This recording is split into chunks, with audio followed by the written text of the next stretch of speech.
ನಮಸ್ತೆ ಫ್ರೆಂಡ್ಸ್, ಗಡಿಯಾಚೆಯ ಹೋರಾಟ ಮುಂದಿನ ಸಂಚಿಕೆ ತಿಳಿದುಕೊಳ್ಳೋಣ ಬನ್ನಿ. ಈ ಕಡೆ ಅರವಿಂದ ಮೊದಲನೇ ಬಾರಿಗೆ ತನ್ನ ಹಳ್ಳಿಯನ್ನು ಬಿಟ್ಟು ದೊಡ್ಡ ನಗರಕ್ಕೆ ಬಂದಾಗ ಆತನ ಹೃದಯದಲ್ಲಿ ಉತ್ಸಾಹ ಮತ್ತು ಭಯ ಎರಡೂ ಸೇರಿಕೊಂಡಿದ್ದವು.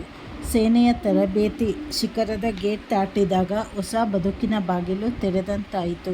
ಅಲ್ಲಿ ನೂರಾರು ಯುವಕರು, ಎಲ್ಲರೂ ಒಂದೇ ಕನಸಿಗಾಗಿ ಬಂದಿದ್ದರು, ದೇಶ ಸೇವೆ. ಅವರಲ್ಲಿ ಕೆಲವರು ನಗರದಿಂದ, ಕೆಲವರು ಹಳ್ಳಿಯಿಂದ, ಕೆಲವರು ಬಡವರಾದರೂ ದೊಡ್ಡ ಕನಸು ಹೊತ್ತವರು.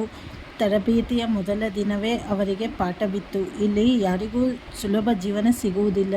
ಶಿಸ್ತು, ಶ್ರಮ, ಬಲ ಇವೆಲ್ಲ ಇಲ್ಲದೆ ನೀವು ಯೋಧರಾಗಲು ಸಾಧ್ಯವಿಲ್ಲ. ಮತ್ತು ಬೆಳಿಗ್ಗೆ 4 ಗಂಟೆಗೆ ಬುಗಲ್ವನಿಯಲ್ಲಿ ಎದ್ದು ಮೈಲಿಗಳಷ್ಟು ಓಡಾಟ, ಪುಷ್ಅಪ್, ಭಾರವಾದ ಚೀಲ ಹೊತ್ತು ಓಡಾಟ ಇದು ಅವರ ದಿನಚರಿಯ ಭಾಗ. ಸೂರ್ಯ ತೀವ್ರವಾಗಿ ಹೊಡೆದರೂ, ಮಳೆ ಸುರಿದರೂ ತರಬೇತಿ ನಿಲ್ಲುತ್ತಿರಲಿಲ್ಲ. ಅರವಿಂದ ಹಲವಾರು ಬಾರಿ ದಣಿದು ಬಿದ್ದ. ದೇಹ ನೋವು, ಗಾಯ, ಬೆವರು ಇವುಗಳೆಲ್ಲವೂ ಅವನಿಗೆ ಹೋರಾಟದ ಸವಾಲುಗಳಾಗಿದ್ದವು. ಆದರೆ ಪ್ರತಿಯೊಂದು ಕ್ಷಣ ಅವನಿಗೆ ನೆನಪಾಗುತ್ತಿದ್ದು ಅನುಷಾ ಹೇಳಿದ ಮಾತು, ನಿನ್ನ ಕನಸಿಗಾಗಿ ಹೋರಾಡು, ನಾನು ನಿನ್ನನ್ನು ಕಾಯುತ್ತೇನೆ. ಅದು ಅವನಿಗೆ ಹೊಸ ಶಕ್ತಿ ಕೊಡುತ್ತಿತ್ತು. ಸ್ನೇಹಿತರೊಂದಿಗೆ ಬೆಳೆಸಿದ ಬಾಂಧವ್ಯ ಕೂಡ ಅವನಿಗೆ ಬೆಂಬಲ. ಒಂಥರ ದುರ್ಬಲತೆಯನ್ನು ಇನ್ನೊಬ್ಬರು ತುಂಬುತ್ತಿದ್ದರು. ಎಲ್ಲರೂ ಒಟ್ಟಾಗಿ ಬಂದು ಕುಟುಂಬದಂತೆ ಬದುಕುತ್ತಿದ್ದರು. ಒಂದು ರಾತ್ರಿ ತರಬೇತಿ ಅಧಿಕಾರಿ ಹೇಳಿದರು, ನೀವು ಕೇವಲ ನಿಮಗಾಗಿ ಇಲ್ಲ, ನಿಮ್ಮ ಹಿಂದೆ ಸಾವಿರಾರು ಕುಟುಂಬಗಳ ಸುರಕ್ಷತೆ ಇದೆ. ನೀವು ಜಾಗರೂಕರಾಗದಿದ್ದರೆ ದೇಶ ಅಪಾಯಕ್ಕೆ ಸಿಲುಕಬಹುದು. ಆ ಮಾತು ಅರವಿಂದನ ಹೃದಯದಲ್ಲಿ ಅಗ್ನಿಯಂತೆ ಹೊತ್ತಿತು. ಅವನು ತಾನು ಶಪಥ ಮಾಡಿದ್ದ, ನಾನು ನನ್ನ ದೇಶವನ್ನು ಕಾಯುವುದರಲ್ಲಿ ಹಿಂದೆ ಸರಿಯುವುದಿಲ್ಲ ಅಂತ. ಅವನ ಮನಸ್ಸಿನಲ್ಲಿ ಶಪಥ ಮಾಡಿಕೊಳ್ತಾನೆ. ಅರವಿಂದ ತರಬೇತಿಯನ್ನು ಒಂದೊಂದು ಹಂತವಾಗಿ ಗೆಲ್ಲುತ್ತಿದ್ದ. ದಿನ ಮೈಲುಗಟ್ಟಲಷ್ಟು ಓಟ, ತೂಕದ ಬ್ಯಾಗ್ ಹೊತ್ತು ಬೆಟ್ಟ ಹತ್ತಬೇಕು, ಶೂಟಿಂಗ್ ಅಭ್ಯಾಸ, ರಾತ್ರಿ ಕಾವಲು ಇವೆಲ್ಲ ಅಲ್ಲಿನ ನಿಯಮಗಳು. ಆದರೂ ಅವನಿಗೆ ಅದರಲ್ಲೆಲ್ಲ ಅವರು ಕೊಡುವ ಟ್ರೈನಿಂಗ್ಗಳನ್ನು ಮನಸ್ಫೂರ್ತಿಯಾಗಿ ಮಾಡಲು ಶುರು ಮಾಡ್ತಾನೆ.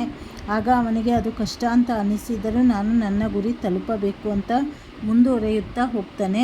ಆರಂಭದ ಮೊದಲು ಬೆವರು, ನೋವಿನ ಮಧ್ಯೆ ಹೋರಾಡುತ್ತಿದ್ದ ಅವನ ದೇಹ ಈಗ ಬಲಿಷ್ಠನಾಗಿ ರೂಪಾಂತರಗೊಂಡಿತು.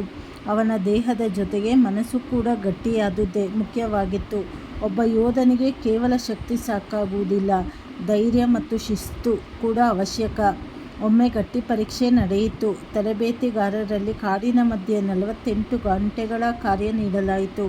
ಆಹಾರ ಸೀಮಿತ, ದಾರಿ ಅಪರಿಚಿತ, ಗುರಿ ನಿಗದಿತ ಸ್ಥಳ ತಲುಪುವುದು. ಅನೇಕರ ಮಧ್ಯೆ ತಣಿದು ಬಿದ್ದರು, ಕೆಲವರು ಹಿಂತಿರುಗಿದರು. ಆದರೆ ಅರವಿಂದ ತನ್ನನ್ನು ತಾನೇ ಉತ್ತೇಜಿಸಿಕೊಂಡ. ಅವನ ಕಿವಿಯಲ್ಲಿ ಕೇಳುತ್ತಿದ್ದ ಮಾತು, ನೀನು ಯೋಧನಾಗಲು ಹುಟ್ಟಿದ್ದೀಯ, ಹಿಂತಿರುಗಬೇಡ. ಈ ಕಾರ್ಯ ಯಶಸ್ವಿಯಾಗಿ ಮುಗಿಸಿದ ಕೆಲವರಲ್ಲಿ ಅರವಿಂದ್ ಒಬ್ಬ. ಆ ದಿನದಿಂದ ಅಧಿಕಾರಿಗಳ ಕಣ್ಣಲ್ಲಿ ಅವನು ಧೈರ್ಯಶಾಲಿ, ಶಿಸ್ತಿನ ವಿದ್ಯಾರ್ಥಿಯಾಗಿ ಗುರುತಿಸಲ್ಪಟ್ಟ. ಕೊನೆಯ ದಿನ, ತರಬೇತಿ ಕೊನೆಯ ದಿನ ಎಲ್ಲರನ್ನೂ ಸಮಾರಂಭಕ್ಕೆ ಕರೆಯಲಾಗಿತ್ತು. ಅಧಿಕಾರಿಗಳು ಹೇಳಿದರು, ಇದು ನೀವು ಕೇವಲ ವಿದ್ಯಾರ್ಥಿಗಳ ಅಲ್ಲ, ನೀವು ಸೈನಿಕರು, ದೇಶದ ಹೋರಾಡಲು ಸಿದ್ಧ ಯೋಧರು. ಅರವಿಂದನ ಕಣ್ಣುಗಳಲ್ಲಿ ಕಣ್ಣೀರು ಕಾಣಿಸಿತು. ಅದು ನೋವಿನಿಂದ ಬಂದ ಕಣ್ಣೀರಲ್ಲ, ಸಂತೋಷದ ಕಣ್ಣೀರು. ಅವನ ಕನಸಿನತ್ತ ಮತ್ತೊಂದು ಮೆಟ್ಟಿಲು ಏರಿದ ಕ್ಷಣ. ಅವನ ಹೃದಯದಲ್ಲಿ ಒಂದೇ ಮಾತು ಪ್ರತಿಧ್ವನಿಸುತ್ತಿತ್ತು, ಅಮ್ಮ, ಅಪ್ಪ, ಅನುಷಾ, ನಾನು ನನ್ನ ಕನಸನ್ನು ನನಸು ಮಾಡಿಕೊಂಡಿದ್ದೇನೆ, ನಿಮ್ಮೆಲ್ಲರ ನಿರೀಕ್ಷೆಯನ್ನು ಪೂರ್ಣಗೊಳಿಸುತ್ತಿದ್ದೇನೆ ಅಂತ ಮನಸ್ಸಿನಲ್ಲಿ ತುಂಬ ಸಂತೋಷ ಪಡುತ್ತಾನೆ. ಮುಂದಿನ ಸಂಚಿಕೆಗಳಲ್ಲಿ ಏನೇನಾಗುತ್ತೆ ಅಂತ ಹೇಳಿ ಮುಂದೆ ತಿಳಿದುಕೊಳ್ಳೋಣ. ಫ್ರೆಂಡ್ಸ್, ನನಗೆ ಸಪೋರ್ಟ್ ಮಾಡಿ.